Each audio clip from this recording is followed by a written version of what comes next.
มหนาวพัดมาอีกแล้ว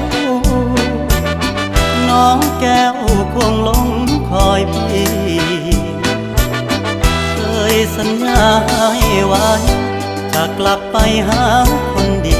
เพราะน้องพี่คงจะกลัวลมหนาวพัดมาอีกคน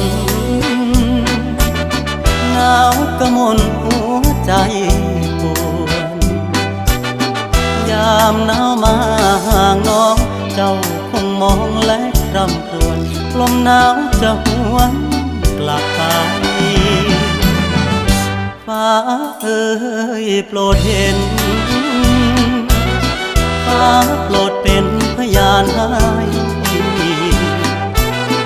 ความรักยังไม่คลอนนิรันดรห่วงดวงใจจากเจ้าไกล